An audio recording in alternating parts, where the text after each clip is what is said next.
Good morning and welcome to day 14 of Lent. We are coming up on nearly being 1/3 of the way through Lent this year. It's amazing how time flies. But we are, like we have been doing for the last 14 days, going to go over the daily meditation from Meditations for Lent by Bishop Jacques Bossuet from Sophia Institute Press. The meditations have been really great so far.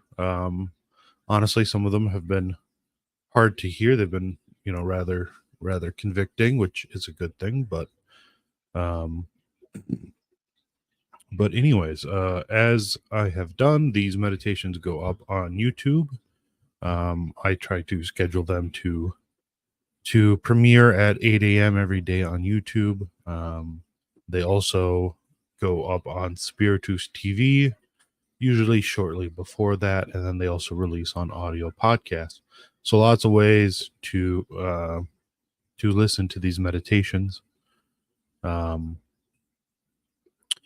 Anyway, so let's get going for today. I will put up an image on screen like I normally do. There won't be anything to watch. Just close your eyes if you're able to. Not if you're driving. Don't do that if you're driving. But anyways, just close your eyes. Listen to the meditation. And I hope you find it fruitful. So give me just a moment here. Okay, meditation for day 14, Tuesday of the second full week of Lent. Sound no trumpet. Having lifted Christian righteousness to the utmost perfection, even to the point of giving us God himself for our model, Jesus sees that man, inclined to vanity, will desire to glory in the exterior practices of this perfect righteousness, which is why he gives us this precept. Beware of practicing your piety before men in order to be seen by them. Matthew 6:1. He does not prohibit the practice of Christian righteousness in our every encounter, so that our neighbor may be edified by the example. On the contrary, he said, let your light so shine before men that they may see your good works and give glory to your Father who is in heaven. Matthew 5:16. Yet we must take care not to do them in order to be seen by men, for then we will have no reward. Matthew 6:1.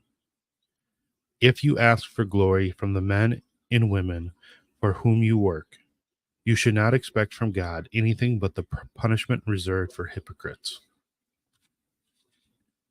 Every time you are praised, you should fear these words of the Lord. Truly I say to you, they have their reward. Matthew 6:2. This teaching is so important that Jesus repeats it with each new subject in the same chapter. Your Father who sees in secret will reward you. Matthew 6:18. Remember what he said of the bad rich man, that he received his good things in his lifetime. Luke 16:25. Remember, too, his warning about feasts. Do not invite your friends or your brothers or your kinsmen or rich neighbors, lest they also invite you in return and you be repaid. Luke 14:12. Happy then are they whose life is hidden with Christ in God. Colossians 3:3. Whom the world does not know, who live in the secret of God, contenting themselves with his regard. For what error and folly it is not to be content with such a spectator. They are as unknown, 2 Corinthians 6:9. St. Paul says, for they are not the subjects of the vain speeches of men. Yet well known they are, 2 Corinthians 6:9.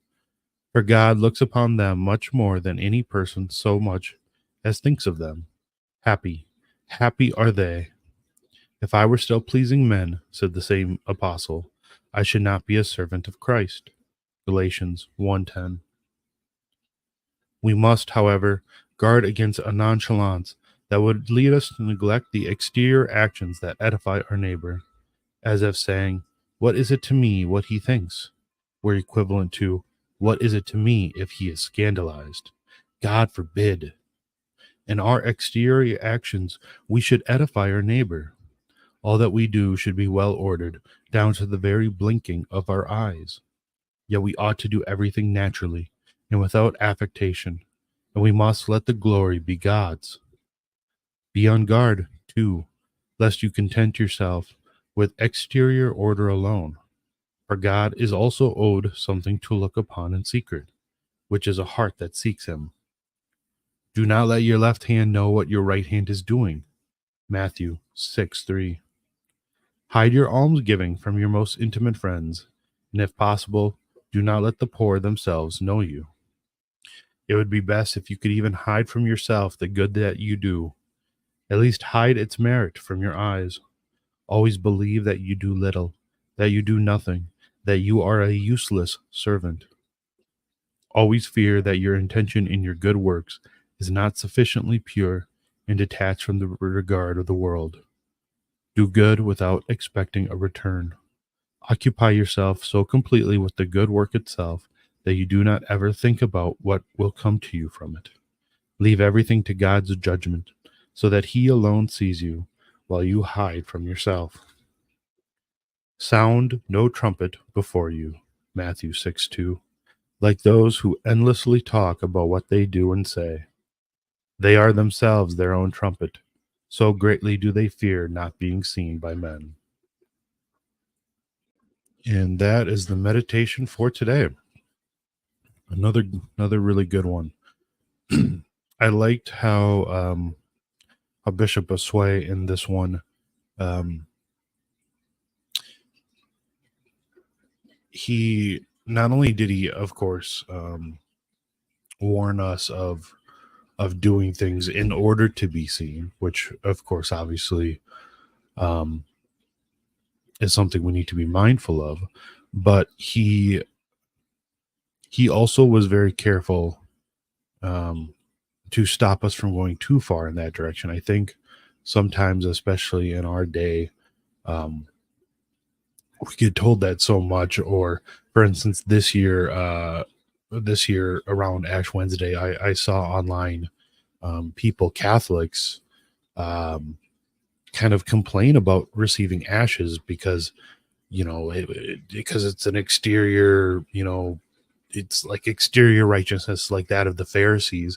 And I think Bishop Bossuet does a good job of kind of drawing a fine line between um, doing something exterior in order to be seen, or doing something exterior in order that your neighbor might be edified.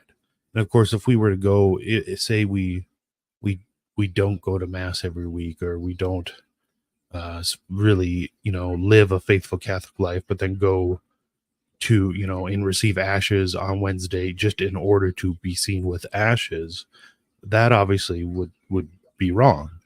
But for a faithful Catholic to go and receive ashes on Wednesday, you know as a penitential thing, which is what they're meant to be, and in order that their maybe their neighbor asks about it, in order to learn more about it, well, then that, according to Bishop Bossuet, is obviously a good thing.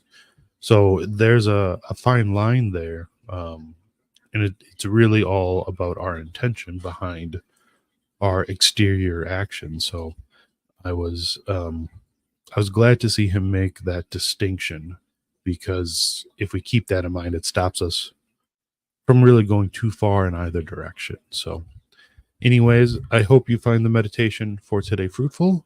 I hope you have a great day today, and I will see you again tomorrow morning. Thank you.